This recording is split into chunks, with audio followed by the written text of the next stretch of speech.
여러분 안녕하십니까? 뉴스타트 1부 시작합니다. 전남에 호우특보가 내려진 가운데 아침까지는 돌풍과 천둥, 번개를 동반한 강한 비가 이어질 걸로 보입니다. 강한 비구름이 예상보다 남쪽에 유입되면서 수도권과 강원 영서의 호우 예비특보는 해제됐지만 오전까지는 중부에도 강한 비가 내리는 곳이 있겠습니다. 취재기자 연결해서 자세한 날씨 알아보겠습니다. 김민경 기자. 네, 김민경입니다. 전남에는 호우특보가 점점 확대되고 있다고요? 네, 현재 전남 해남, 보성, 영암에는 호우경보가, 전남 무안과 목포 등 10곳에는 호우주의보가 발령됐습니다. 현재 전남 해안에는 시간당 40mm 이상, 영암과 강진, 보성 등 곳곳에는 시간당 30mm 안팎의 강한 비가 내리고 있는데요. 이 따뜻한 공기가 더 많이 분포해 있던 서해 남부 해상을 중심으로 성질이 다른 두 공기가 세게 충돌하면서 이 지역에서 비구름이 강하게 발달했기 때문입니다. 기상청은 전남에 영향을 주고 있는 강한 비구름대는 북동쪽으로 시속 약 65km의 다소 강한 속도로 이동하고 있지만 오늘 아침까지는 전남의 돌풍과 천둥 번개를 동반한 시간당 30mm 안팎의 강한 비가 이어지겠다고 밝혔습니다. 네, 그리고 수도권 등 중북부 지역에 내려진 호우 예비특보는 모두 해제가 됐다고요?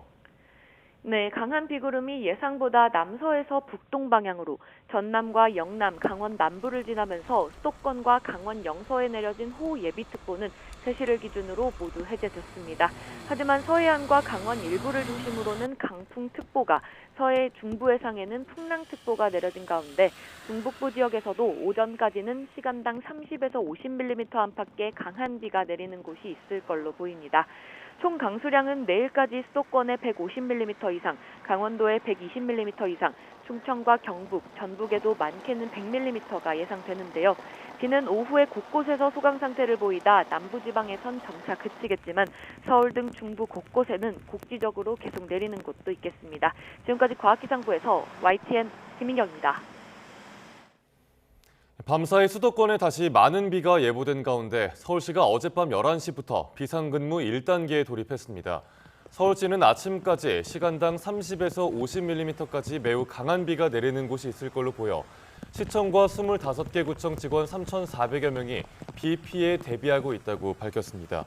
또 시내 하천 29곳과 둔치 주차장 4곳 출입을 통제했고 빗물 펌프장 1곳을 부분 가동하고 있다고 덧붙였습니다. 어젯밤 10시쯤 경기 포천시 이동면 일대 전기 공급이 끊겨 3시간 반 만에 복구됐습니다. 이로 인해 주택과 펜션 등 950여 가구가 에어컨 등 전자제품을 사용하지 못하는 불편을 겪었습니다. 한국전력공사 관계자는 강한 비와 바람으로 나무 등이 전선을 건드려 피해가 발생한 것으로 추정된다고 밝혔습니다. 수도권 서부 일부 지역에 강풍특보가 내려진 가운데 오늘 새벽 2시 40분쯤 서울 연남동에서 5층짜리 다가구 주택 외장재가 한꺼번에 떨어지는 사고가 났습니다. 새벽 시간 주변을 지나는 사람이 없어 다행히 다친 사람은 없었습니다. 경찰과 소방은 순간적으로 몰아친 강한 비바람 때문에 사고가 난 걸로 보고 있습니다. 오늘 새벽 3시 반쯤 강원도 양구군 국도 46호선 양구터널 앞에서 나무 한 그루가 도로 위로 쓰러졌습니다. 다친 사람이나 파손된 차량은 없었고 현장을 수습하는 과정에서 도로가 한때 통제됐습니다. 경찰과 소방은 며칠 사이 내린 많은 비 때문에 지반이 약해져 사고가 난 것으로 보고 있습니다. 어제 오후 경기도 과천 서울대공원에서 열리던 가수 싸이의 콘서트 흠뻑쇼가 폭우로 중단됐습니다. 공연은 오후 6시에 시작됐는데 공연 중에 폭우와 강풍으로 현수막이 날아가는 등 피해가 발생해 1시간 정도 만에 중단됐습니다. 이 과정에서 무대에 설치돼 있던 5m 정도 높이의 조명 장치가 떨어지기도 했습니다.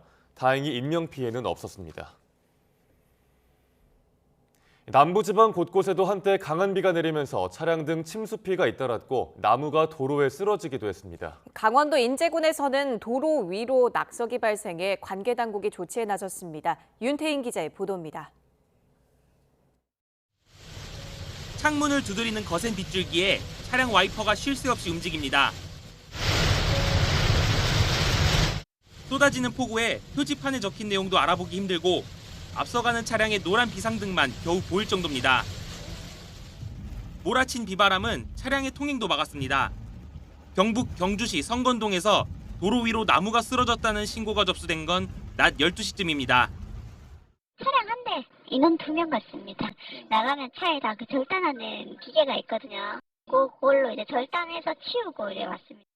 소방당국은 안전조치를 마치고 후속 조치를 시청에 인계했습니다.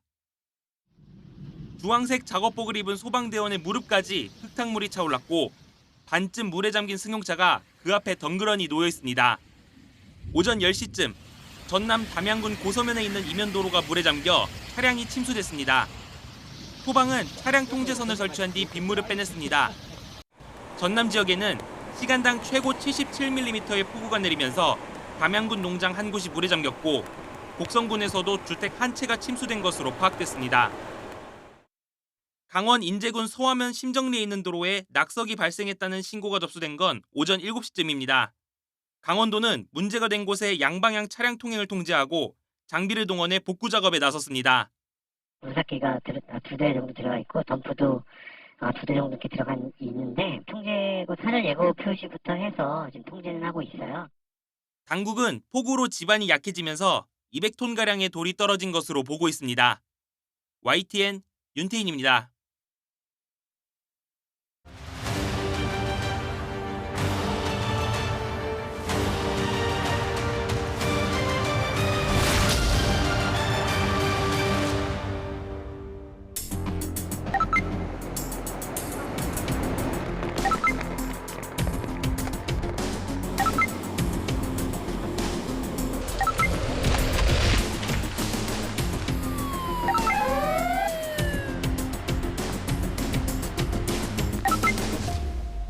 주민께서는 기관으로 오셔서 대피하여 주시기 바랍니다.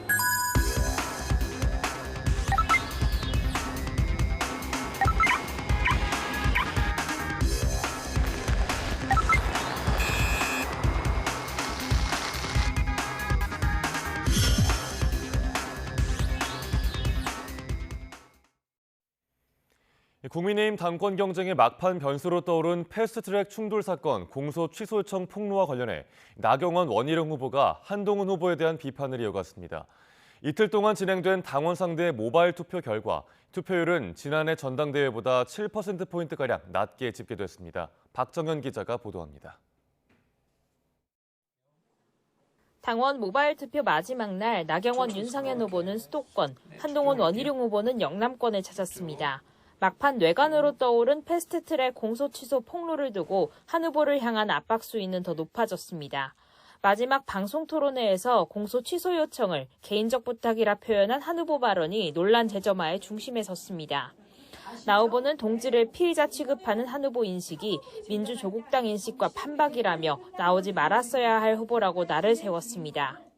법무부 장관으로서 그 당시 제대로 자세하게 살피지 못했다는 그런 용기 있는 발언을 하지 못하고 다른 말씀을 하시는 것에 대해서 굉장히 안타깝다는 생각이 들고요. 원 후보는 한 후보가 당원 의원들에게 너무 큰 고통이었던 패스트트랙 상처를 후벼 팠다며 비판을 가세했고 우리라는 생각으로 동지의 마음을 했어야 된다고 생각하는데 그게 안 되다 보니까 자기 혼자 빠져나가려는 비열한 모습이기 때문에 많은 분들이 정말 통탄하고 있습니다. 윤상현 후보 역시 넘지 말아야 할 선이 있다고 지적했습니다. 청탁 사실 자체를 밝히지 않았으면 좋았을 텐데 하는 그런 아쉬움이 남습니다. 그 선을 좀 지켰으면 더 좋았을 텐데.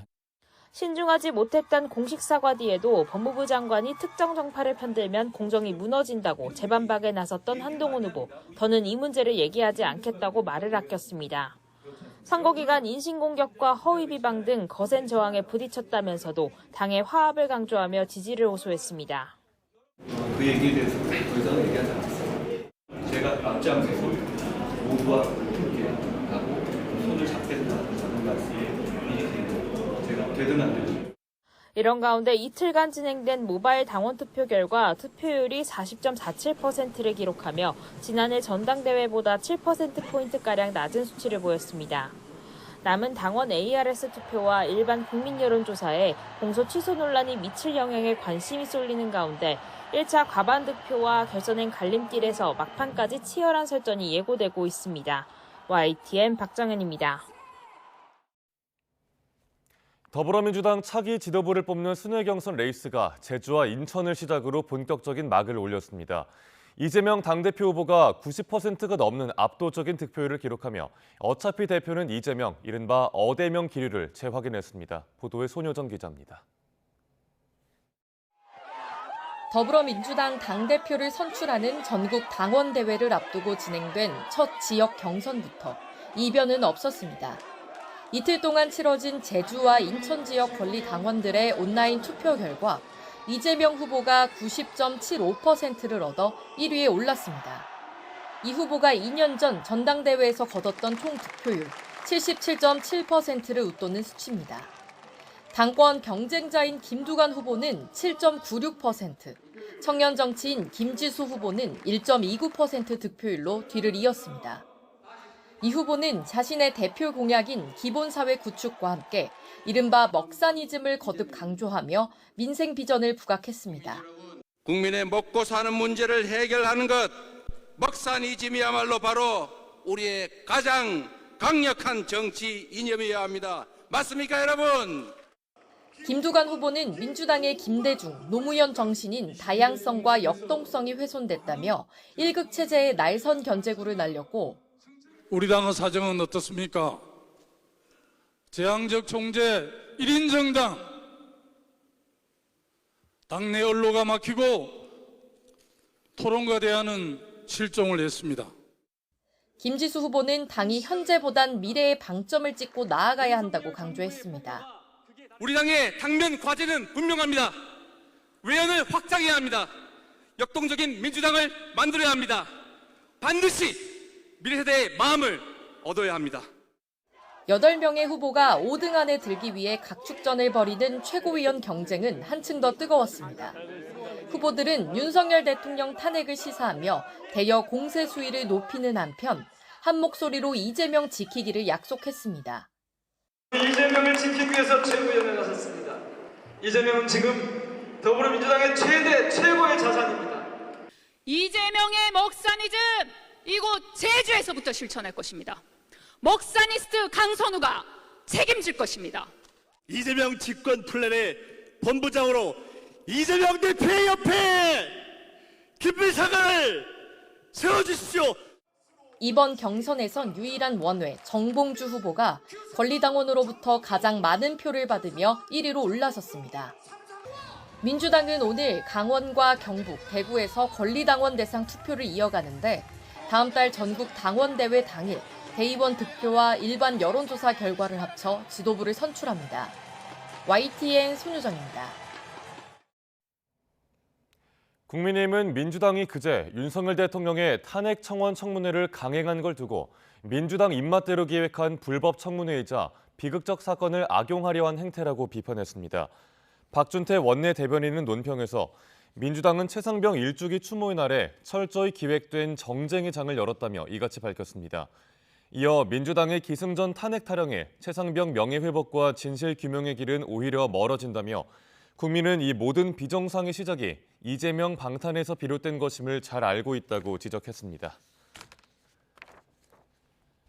더불어민주당은 최상병 특검법이 반드시 관철돼야 한다는 당위성이 하루가 다르게 커지고 있다며 정부 여당의 특검 수용을 촉구했습니다. 황정화 대변인은 서면 브리핑 자료를 내고 해병대원 순직 일주기 열린 대통령 탄핵 청원 청문회에서 최소한의 양심을 기대했지만 역시나였다며 이같이 지적했습니다. 이어 모든 정황과 수사 외압의 몸통이 윤석열 대통령 이미 만천하에 드러나고 국정농단 의혹까지 터져나오지만 대통령실은 청문회 증인 출석을 거부하며 진상규명을 거부하고 있다고 비판했습니다. 노경필 대법관 후보자가 검찰의 압수수색 영장 발부 여부를 법원이 사전 신문하는 제도가 필요하다는 입장을 밝혔습니다. 노 후보자는 국회에 제출한 인사청문회 서면 답변서에서 다양한 정보가 포함된 휴대전화나 컴퓨터에 대해 선별적인 압수수색을 하지 않는다면 사생활 등이 침해될 우려가 있다며 이같이 답했습니다. 다만 사전 신문 과정에서 수사가 지연되지 않도록 제도가 마련돼야 한다고 덧붙였습니다. 이진숙 방송통신위원장 후보자가 과거 대전 MBC 사장 재직 시절 법인카드를 부정 사용했다는 의혹에 대해 정면 반박했습니다. 앞서 MBC는 이 후보자가 대전 MBC 사장으로 재직한 3년 동안 업무 추진비와 접대비 명목으로 1억 4천만 원을 사용했고 서울 대치동 자택의 반경 5km 안에서 결제한 액수도 1,600만 원이 넘는다고 보도했습니다. 이 후보자는 이에 대해 당시 배정된 한도 안에서 내부 규정에 맞게 법인카드를 사용했다고 강조했습니다. 또 자택 반경 5km는 서울 강남과 서초, 송파 등 주요 도심을 포함하는 지역인데 이런 사실을 빠뜨리고 마치 집 근처에서 법인카드를 유용한 것처럼 왜곡하고 있다고 반박했습니다. 김건희 여사의 명품 가방 수수 의혹과 관련해 반환 지시를 깜빡 잊었다는 대통령실 직원의 진술이 알려지면서 논란이 다시 뜨거워지고 있습니다. 대통령실은 이 직원이 지금까지 말할 기회가 없었던 것 아니겠냐는 입장을 내며 말을 아끼고 있습니다. 권남기 기자입니다. 윤석열 대통령 미국 순방 기간 야당 법사위원들이 용산 대통령실을 찾았습니다. 윤 대통령 탄핵 청원 청문회에 참석할 대통령실 소속 증인들의 출석 요구서를 전달하기 위해서였습니다. 경찰과 대치 속에 요구서 전달은 불발됐습니다.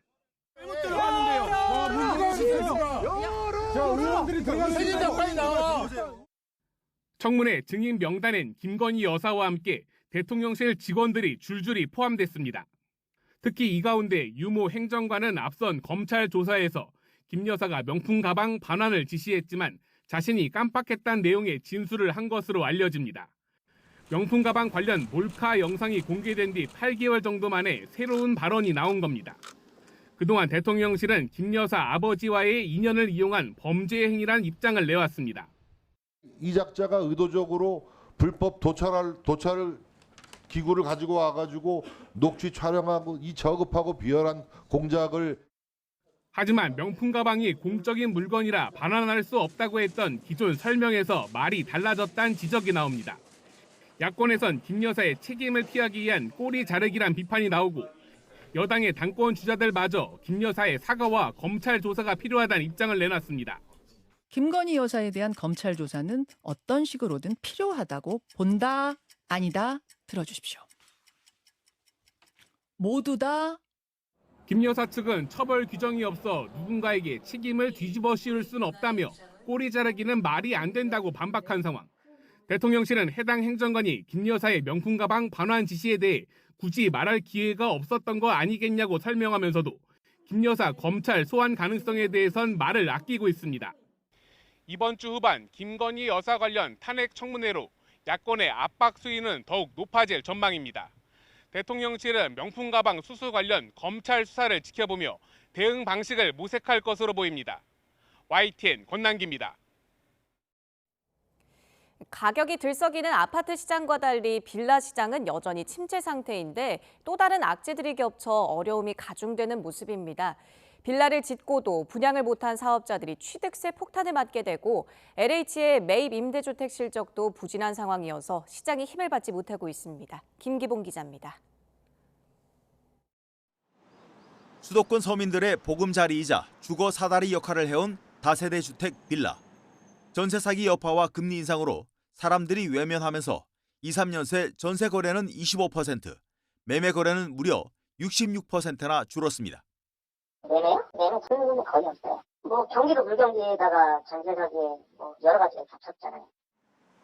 이런 가운데 빌라 신규 공급을 어렵게 하는 악재도 불거지고 있습니다.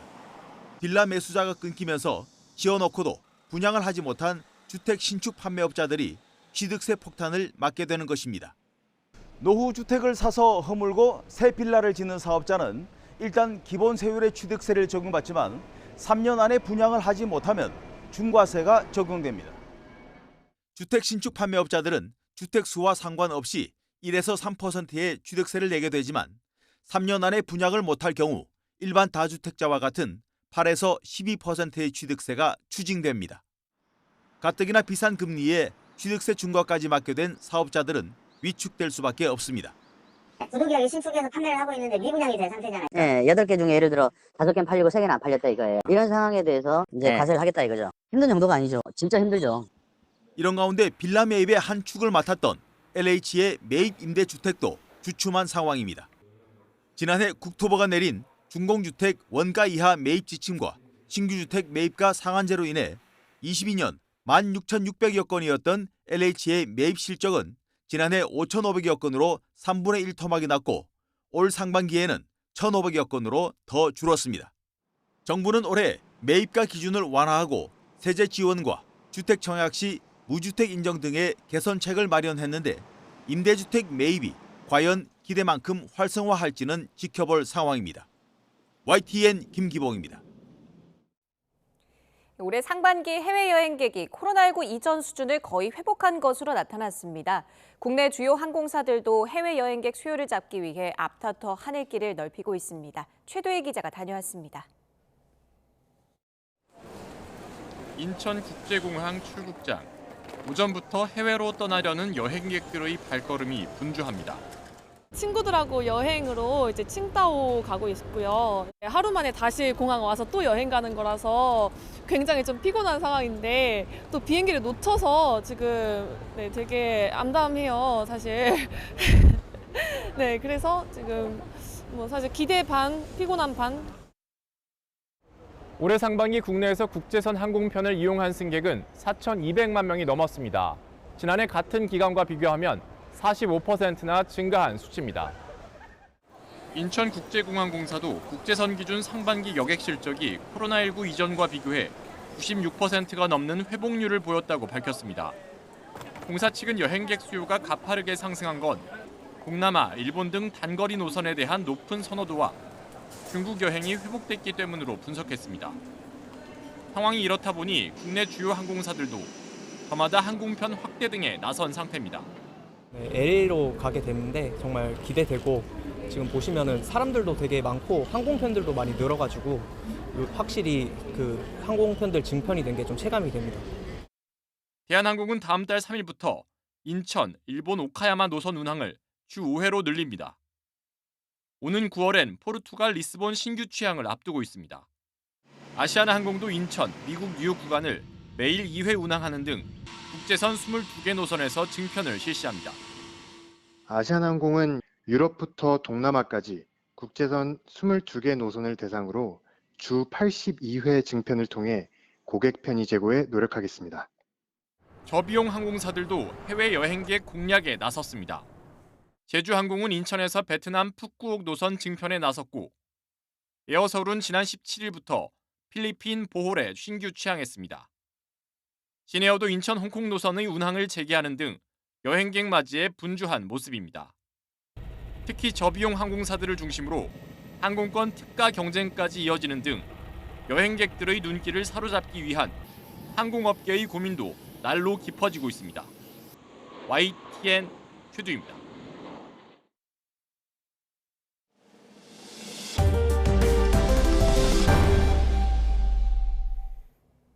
네, 밤사이 내륙 곳곳에서 다소 강한 비가 내린 가운데 오늘 새벽 전남에 강한 비구름이 유입되면서 시간당 50mm 이상의 폭우가 쏟아졌습니다. 어제 오후에 발달한 3호 태풍 개미도 막바지 장맛비의 변수로 작용할 전망입니다. 반기성 K웨더 예보센터장과 함께하겠습니다. 어서 오세요. 네, 안녕하세요. 네, 센터장님, 그 호우 예비특보가 원래 수도권과 영서에 내려졌었는데 전남의 새벽에 많은 비가 왔더라고요. 이게 어떻게 된 겁니까? 네. 실제로 이제 그 북쪽에 있는 저기압이 내려오면서 전선이 오늘 이제 새벽에 수도권, 다음에 이제 오전 중에 이제 충청으로 내려가서 전북으로 내려가면서 이제 시간당 30에서 한 50mm 이상의 호우가 예상이 됐었는데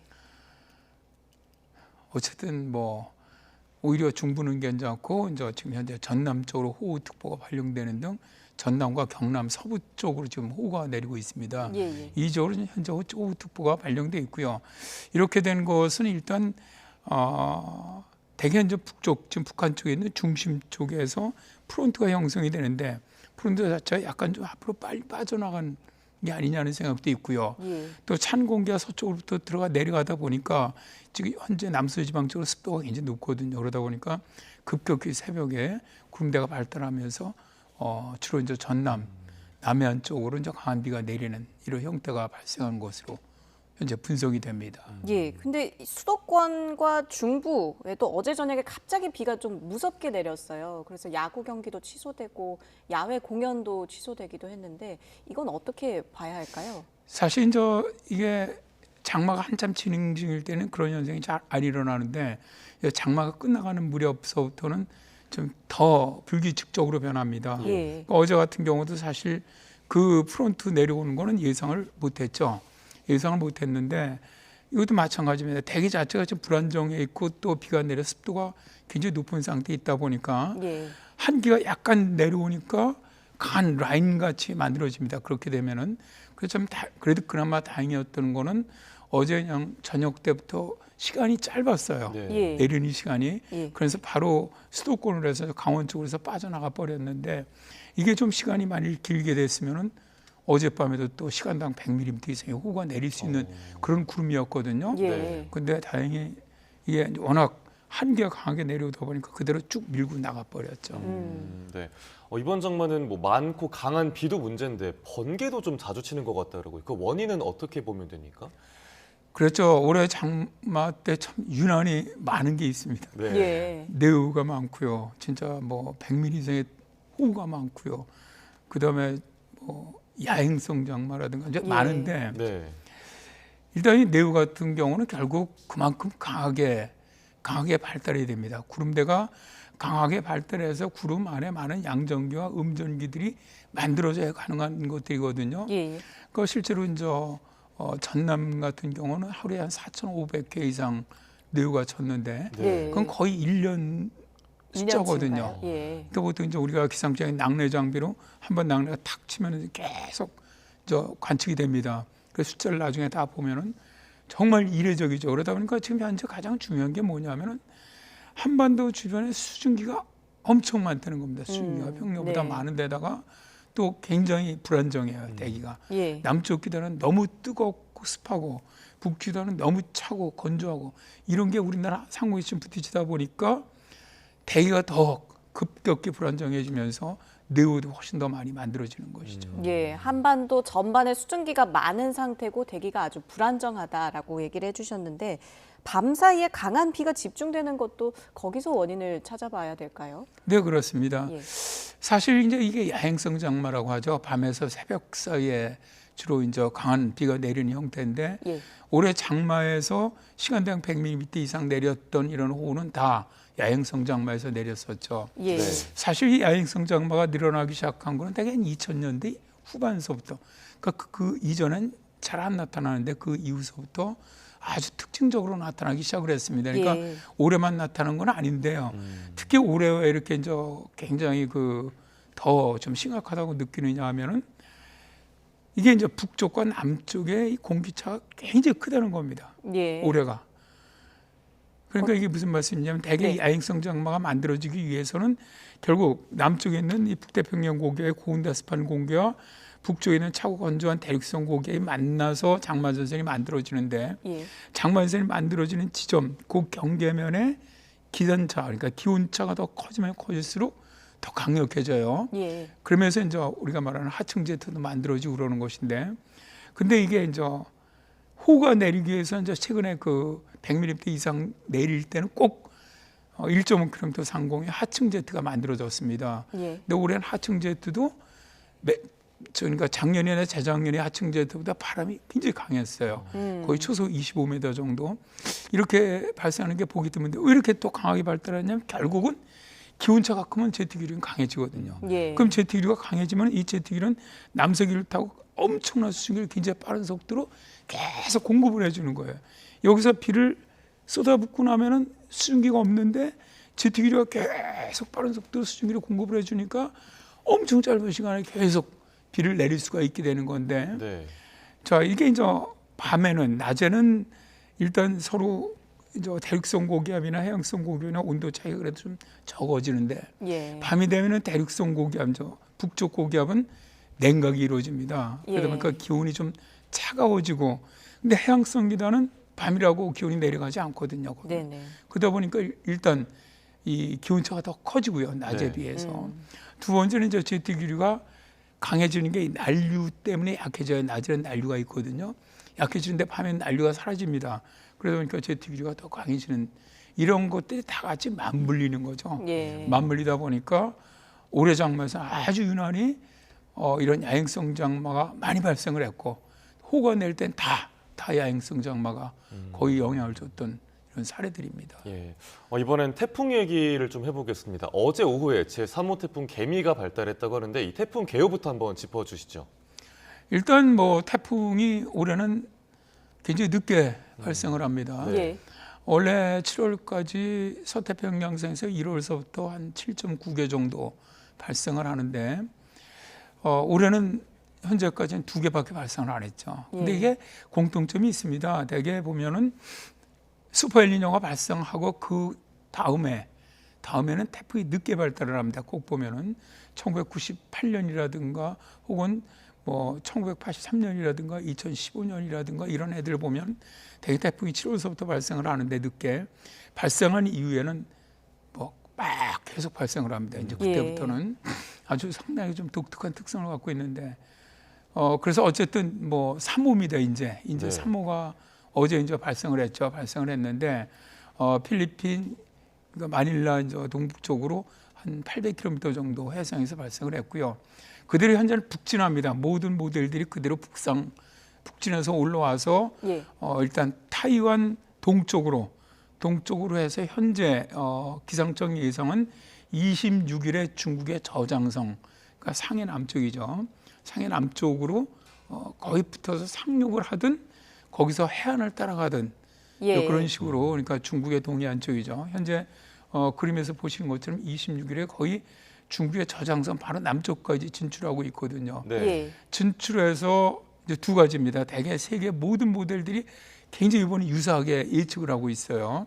미국이나 일본이나 뭐 유럽이나 또 우리나라 기상청이나 비슷하게 예측을 하고 있는데 저대로 올라가면은 중국 해안을 따라서 북상을 하다가 산동반도 쪽에서 되게 방향을 바꿉니다. 그러니까 방향을 바꾼다는 건 북태평양 고기압 축을 따라가기 때문에 고기압 축이 어디에 있느냐는 거거든요. 예. 그러니까 저희 예상대로 하면 현재 북태평양 고기압 축이 거의 상해 쪽까지 붙었다는 얘기입니다. 예. 서쪽으로는. 예. 그래서 북태평양 고기압 축을 따라가다가 그 축이 휘어지는 데가 되게 산동반도 쪽입니다. 그래서 지금 진로는 북한의 북부 쪽으로 통과를 해서 나가는 걸로 예상을 하고 있는데 예. 일단 저렇게 북상을 하게 되면 제주도는 일단 영향을 받을 것 같아요. 예. 그리고 서해안 쪽은 저렇게 되면 바람은 강합니다. 예. 그래서 이제 그 태풍의 바운더리가 얼마나 그러니까 영향력이 직경이 얼마나 되느냐 약간 차이는 있겠지만 뭐 저 태풍으로 인해서 비가 많이 오거나 이런 영향은 없습니다. 우리나라는 예. 저 진로로 가면은 네. 예. 다만 이제 제주라든가 서해안 쪽은 바람이 좀 더 다소 강하게 불 가능성은 있습니다. 예.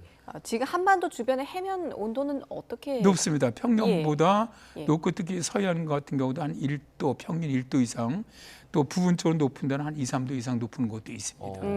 그렇군요. 또 다른 태풍 발달 가능성도 있다면서요? 현재 바로 필리핀 서쪽 해상에서 이제 내일쯤 태풍이 발생할 것으로 예상을 합니다. 이게 이제 프라피룬인데 예전에 이제 2000년에 그 우리나라 서해안으로 따라오면서 서해안에 엄청난 그 피해를 줬던 태풍이죠. 똑같은 이름인데 예. 그게 이제 그거는 근데 우리나라에 영향이 없고요.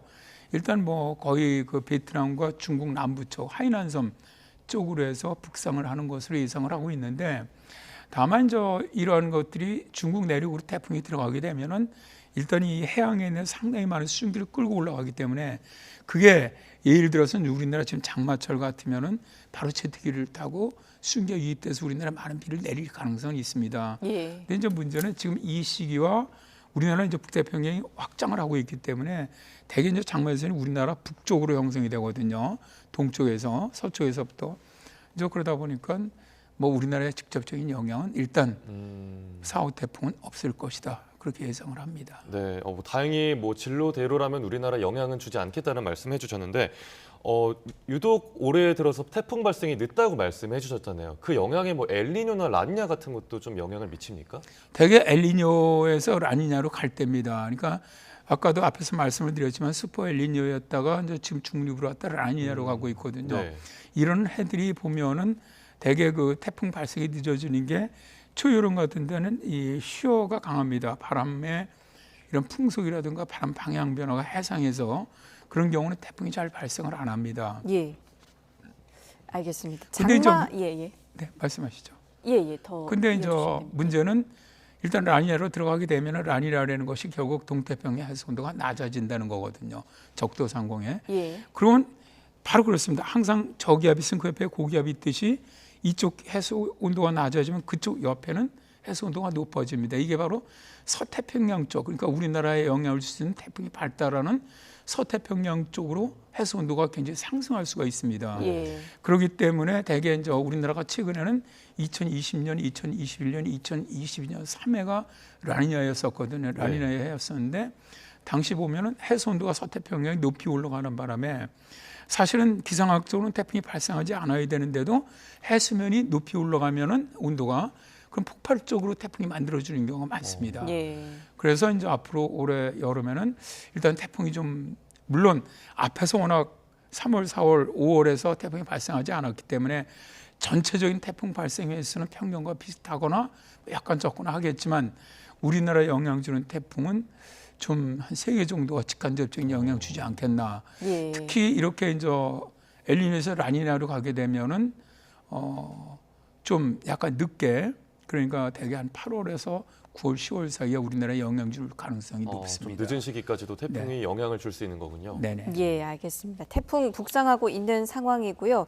7월 이제 하순에 접어들면서 장마 종료 시점도 좀 궁금해지더라고요. 일단 뭐 제주는 오늘 비 그치고 나면은 장마 끝나는 걸로 보고요. 네. 그다음에 이제 내일은 남부지방은 내일 끝나는 거로 봐도 될 것 같습니다. 그리고 충청지방은 23일 정도. 이제 지금 문제는 수도권입니다. 수도권과 강원 북부지방인데 예.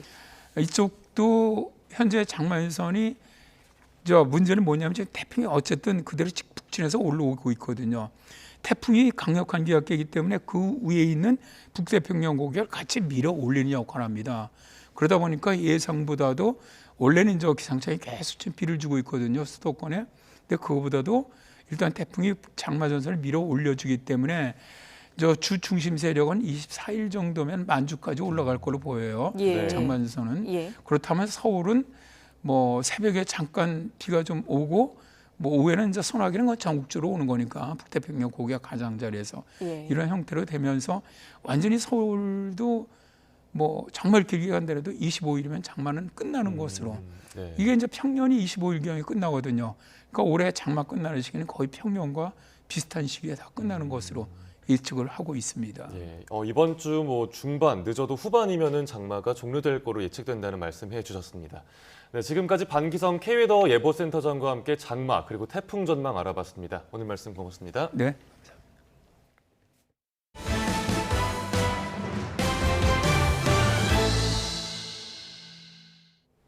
악천후 속 열린 가수 싸이의 야외 콘서트가 공연 도중 무대 구조물이 떨어지는 등 아찔한 모습 끝에 안전상의 이유로 중단됐습니다. 중부지방 곳곳에서는 건물 외장재가 무너져 내리거나 도로가 파이는 등 크고 작은 피해가 잇따랐습니다. 임성재 기자의 보도입니다.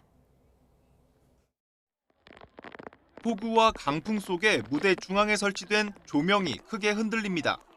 곧이어 무대 가장자리 5m 정도 높이에서 구조물 하나가 떨어져 나갑니다.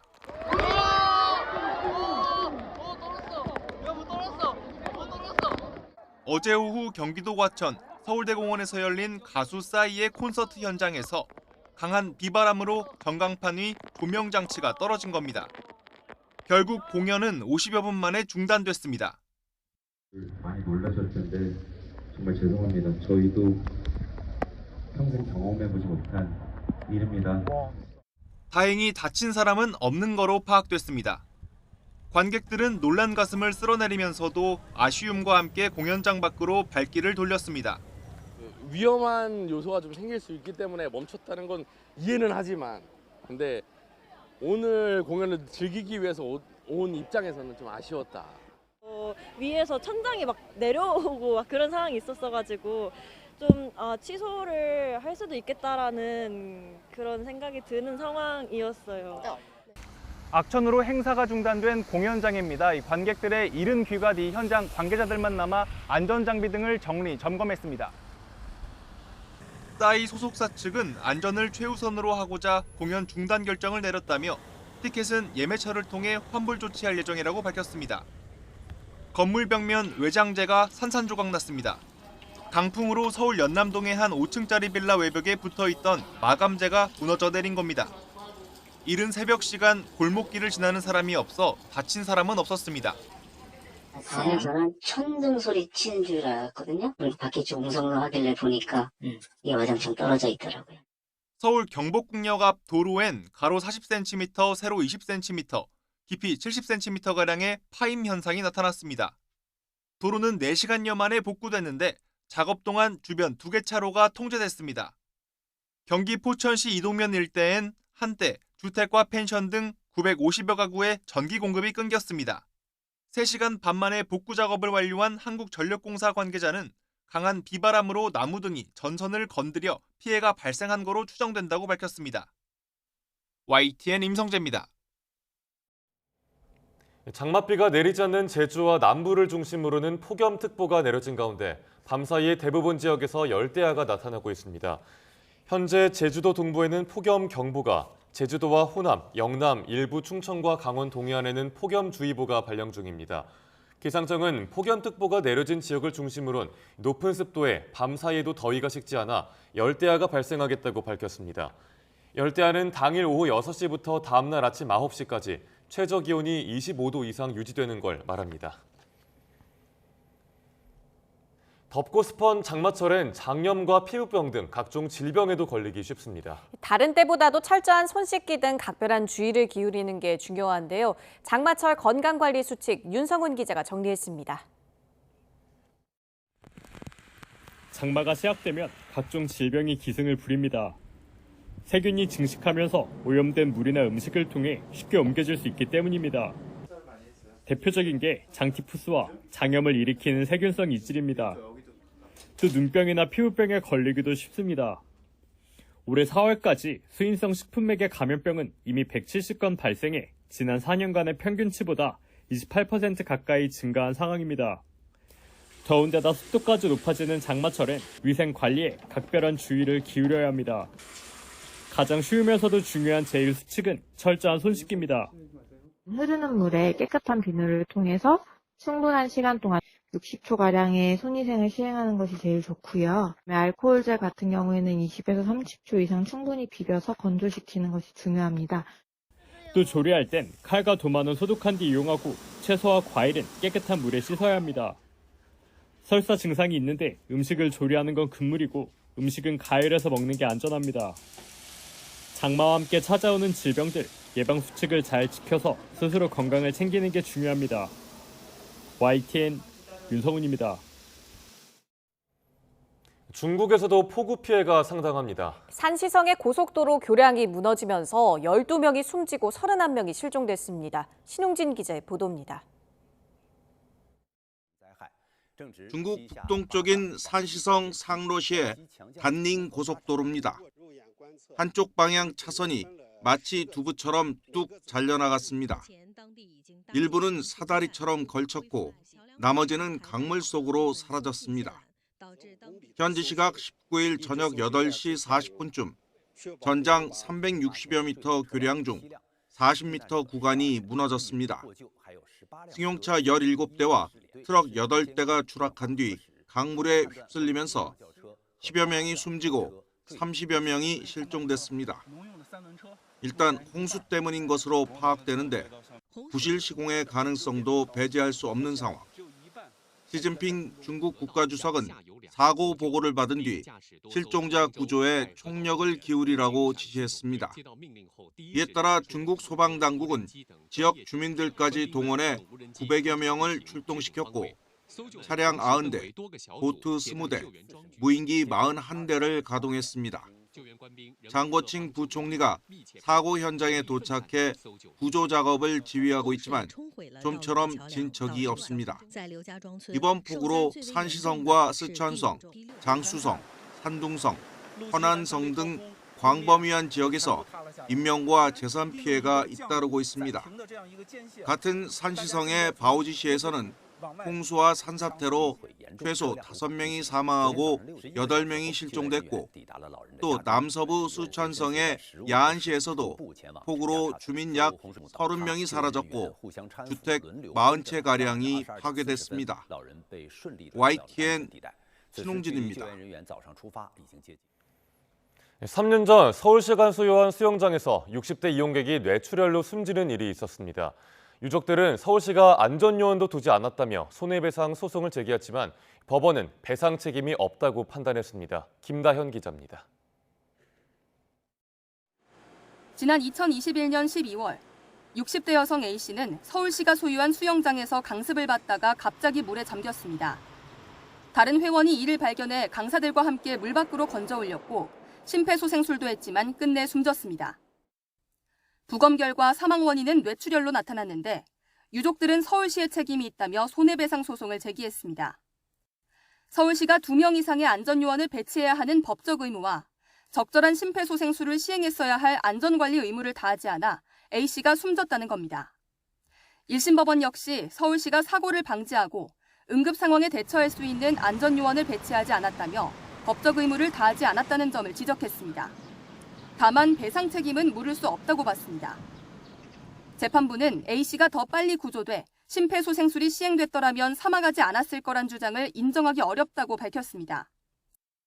A씨의 주된 사인을 익사라고 보기는 어렵다는 부검 결과, 신속히 구조에 심폐소생술을 했더라도 A씨를 살릴 수 있는 전문적인 처치는 어려웠다는 감정의 의견 등이 근거가 됐습니다. 그러나 유족들은 법원 판결을 쉽게 받아들이지 못하고 있습니다. 물속에 잠긴 지 3분 만에 구조가 되었기 때문에 그 시간 동안 저산소증 상태에 있었고 망인의 뇌출혈을 악화시킬 수 있기 때문에 유족들은 A씨를 빠르게 물에서 건졌다면 결과가 달랐을 수 있다며 항소해서 다시 한번 다퉈볼지 검토하고 있습니다. YTN 김다현입니다. 9월부터 시작될 외국인 가사관리사 시범사업의 신청 접수가 시작됐습니다. 외국인 가사관리사도 최저임금을 적용받기 때문에 하루 8시간 주 5일을 일할 경우 월 230만 원이 넘는 급여를 지급해야 하는데요. 가정의 부담이 클 것이라는 논란 속에 시범사업의 성패에 관심이 쏠리고 있습니다. 홍선기 기자가 보도합니다. 오는 9월부터 시작되는 외국인 가사관리사 시범사업의 신청 접수가 지난 17일부터 시작됐습니다. 서울에 사는 가구 중에 12살 이하 자녀가 있거나 현재 임신 중이면 신청 가능하고 한부모 가정부터 다자녀 그리고 맞벌이와 임신부 가정 순으로 우선 선발합니다. 외국인 가사 육아인력 도입 시범사업은 저출생 대책으로서 의미 있는 시도를 넘어서서 다가오는 이민사회를 준비하는 데 있어서 중요한 신호탄이 될 것입니다. 이미 필리핀 정부가 공인한 자격증을 갖춘 필리핀 가사관리사 100명은 한국어와 영어 능력 등에 대한 평가를 받고 선발된 상태입니다. 이들은 국내 근로자와 마찬가지로 최저임금을 적용받습니다. 실제 가정에서 지불할 돈은 하루 4시간 주 5일 서비스를 이용할 경우 월 119만 원, 8시간을 이용하면 월 238만 원에 달합니다. 전문가들은 이 금액의 절반 수준은 돼야 경쟁력이 있을 것이라고 지적합니다. 우리나라 중산층 가정 중위소득이 320만 원이니까 요 값을 대비해보면 월 100만 원 정도 되어야지 일반적인 중위소득을 가진 대한민국 가정에서 그 외국인 가사 도우미를 고용할 수 있을 것이라고 추측해볼 수가 있겠습니다.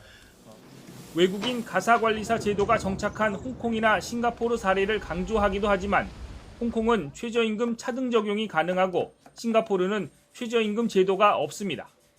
국내에서도 차등 적용 요구가 있었지만 최근 최저임금위원회는 도입하지 않기로 의결했습니다. 결국 법무부는 국내에 체류 중인 외국인이 가정과 직접 계약하는 방식의 시범사업을 준비하고 있습니다. 그러나 이마저도 정부가 최저임금 회피에 앞장서려 한다는 비판이 커서 외국인 가사관리사 도입 성패에 관심이 집중되고 있습니다. YTN 홍성기입니다. 오는 26일 개막하는 2024 파리올림픽에 참가하는 우리나라 선수단 본진이 어제 결전지 파리로 출국했습니다. 이기흥 대한체육회장 등 본부 임원 19명과 탁구, 펜싱 대표팀 30명 등 모두 49명으로 구성된 선수단 본진은 인천공항을 통해 파리로 출국했습니다. 출국에 앞서 이기흥 회장은 올여름 우리 선수들이 국민 여러분을 아주 즐겁고 기쁘게 해드릴 것으로 확신한다면서 많은 응원을 당부했습니다. 우리나라 선수단은 이번 파리올림픽 21개 종목에 143명의 선수가 참가해 종합순위 15위 이상을 목표로 하고 있는데요. 들어보겠습니다. 무엇보다도 우리 선수들한테 필요한 것은 성원입니다. 많이 응원해 주시고 또 격려도 해 주시기를 당부드리겠습니다. 올 여름을 아주 즐겁고 기쁘게 우리 선수들이 해드릴 것으로 확신합니다. 잘 다녀오겠습니다. 감사합니다. 제가 그 3연패를 도전할 수 있는 것만으로도 저는 감사하게 생각하지만 그 기회가 주어진 만큼 꼭 3연패를 달성할 수 있도록 열심히 하겠습니다. 많은 응원 보내주시는 만큼 저도 더 열심히 준비해서 좋은 경기로 보답할 수 있도록 노력할 테니 많은 응원 부탁드려요. 정체전선의 영향으로 곳곳에 장맛비가 이어지고 있습니다. 강한 비구름이 예상보다 더 남쪽에 위치하면서 오전까지 전남 남부를 중심으로 시간당 30에서 50mm의 강한 비가 집중되겠는데요. 현재 전남 곳곳에 호우주의보가 발효 중이고요. 서해안과 강원 영동에는 강풍특보가 내려진 가운데 초속 20m 안팎의 강한 바람이 불고 있습니다. 내일까지 전남 남부에 120mm 이상, 전남과 그 밖의 경남 곳곳으로도 많게는 80mm가 넘는 큰 비가 예상되고요. 서울 등 그 밖의 지역에도 최고 60mm의 비가 더 내리겠습니다. 전남 지역에 강하고 많은 비가 집중되며 이 지역에 산사태주의보가 확대하고 있습니다. 위험 지역에 계신 분들은 안전한 대피 장소를 꼭 염두에 두셔야겠습니다. 남부지방은 저녁부터 비가 소강 상태를 보이겠고요. 남은 한 주간 무더위가 기승을 부리겠습니다. 한편 어제 오후 필리핀 동쪽 해상에서 제3호 태풍 개미가 발생했는데요. 진로는 아직 유동적이지만 태풍이 몰고 온 수증기가 우리나라에 영향을 줄 가능성이 있는 만큼 앞으로 발표되는 기상 정보도 꼼꼼히 확인해 주셔야겠습니다. 지금까지 날씨 정보였습니다. 뉴스타트 1부 마칩니다. 잠시 후 2부가 이어집니다. 시청해주신 여러분 고맙습니다.